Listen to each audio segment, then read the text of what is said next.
दोस्तों, हमारा जीवन किसी पहेली से कम नहीं है, यह बात तो आप सभी मानते ही होंगे। लेकिन हमारे जीवन में कई बार कुछ हालात ऐसे बन जाते हैं जो हमारी मानसिकता और हमारे विचारों को एकदम बदल के रख देते हैं। इसी बात के ऊपर मैं आज आपके सामने ऐसी ही एक कहानी लेके आया हूँ। एक बार की बात है, एक जैन धर्म के धर्मगुरु अपनी शिक्षाओं का प्रचार करने के लिए एक बस्ती में जाते हैं। उस बस्ती में जाके वे लोगों को अहिंसा और सत्य के मार्ग पे ऊपर चलने की सलाह देते हैं। अहिंसा के बारे में बोलते हुए वे कहते हैं कि अन्य जीव जंतु हमें इतना कुछ प्रदान करते हैं, तो हम बेवजह उनको क्यों मारें। उनके इन्हीं प्रवचनों को सुन के भीड़ में से एक मुस्लिम लड़का, जिसकी उम्र अभी 16 साल के बीच में होती है, वह उठ के उनके चरणों में जाके गिर जाता है। गुरु, उनके शिक्षक और सभा बहुत ही हैरान हो जाते हैं। गुरु उस लड़के को उठने के लिए कहते हैं और उस लड़के से पूछते हैं कि उसका क्या नाम है। वह लड़का अपना नाम सैयद खान बताता है और कहता है कि उसने भी एक बार एक मछली को बचाया था। और वह लड़का उस गुरु के प्रवचनों से बहुत ही ज़्यादा प्रभावित हुआ है। गुरु बाकी लोगों को उस लड़के की तरफ इशारा करते हुए कहते हैं कि इस लड़के से हमें शिक्षा लेनी चाहिए। जैसे ही इसने एक मछली की जान बचाई है, हमें भी ये प्रयास करना चाहिए कि हम किसी अन्य जीव को नुकसान ना पहुंचाएं। सभा समाप्त होने के बाद धर्मगुरु उस लड़के को अपने साथ चलने के लिए कहते हैं, ताकि उससे प्रेरित होकर और लोग भी उसके साथ जुड़ सकें, और उस लड़के को ढेर सारी धन दौलत का भी वचन देते हैं। इस बात के ऊपर वह लड़का राजी हो जाता है और वो धर्मगुरु के साथ चलने के लिए तैयार हो जाता है। वह उस धर्मगुरु के साथ बहुत सारे नगर जाता है और सबको बताता है कि उसने एक मछली को बचाया था। धर्मगुरु और उनके शिक्षक इस बात से बहुत खुश होते हैं कि उन्होंने एक बहुत ही अच्छी सफलता प्राप्त की है। कई नगर आगे चलने के बाद एक दिन धर्मगुरु उस बच्चे को अपने पास में बुलाते हैं और बोलते हैं, बेटा, तुमने मुझे यह तो कभी बताया ही नहीं कि तुमने उस मछली को कैसे बचाया।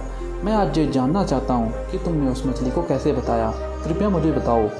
तो वह लड़का बताना शुरू करता है और कहता है, हे गुरुदेव, मैं और मेरे दोस्त एक बार एक जंगल में शहद इकट्ठा करने के लिए गए थे, लेकिन किसी कारणवश मैं अपने दोस्तों से बिछड़ गया और जंगल में रास्ता खो गया। और उनसे अलग हो जाने के बाद मैं जंगल में इधर से उधर भटकता रहा। लगातार 3 दिन घूमने के बाद भी मुझे कहीं खाना और पानी नहीं मिला। आखिरकार 3 दिन भटकने के बाद मैं भटकते भटकते एक तालाब के पास जाता हूँ, जहाँ पर मैं देखता हूँ कि वह तालाब बिल्कुल सूख चुका था और उसमें एक मछली बिना पानी के फड़फड़ा रही थी। उस मछली की हालत भी मेरे जैसी ही थी, वह भी मेरी तरह मरने की कगार पे थी। जैसे मैं तड़प रहा था वैसे ही वह मछली भी तड़प रही थी, लेकिन मुझ में अभी कुछ जान बाकी थी और उसमें भी। और मुझे उस मछली के ऊपर तरस आ जाता है और मैं उसको वहीं पे मार के खा जाता हूँ और उसको तड़प तड़प के मरने से बचा लेता हूँ। यही सब बातें कह के वह लड़का फूट फूट के रोने लग जाता है और गुरु उसकी भावनाओं को समझते हुए उसके कंधे पे हाथ रख के कहता है कि बेटा, मैं तुम्हारी उस हालात को समझ सकता हूँ।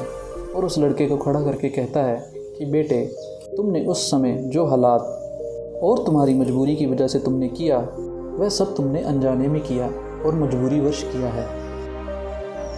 और गुरु उस लड़के से कहते हैं कि इस बात को राज ही रखें, किसी को ना बताए, और इसके साथ ही उससे आगे बढ़ जाने के लिए कहते हैं और इस बात के बारे में ज़्यादा ना सोचने के लिए उस बात को अपने और उसके तक ही सीमित रखने के लिए बोलते हैं। और उसे बोलते हुए कहते हैं कि बेटे, ज़िंदगी में हमारे पीछे जो कुछ भी हुआ है वह सब चीज़ें मायने नहीं रखती हैं।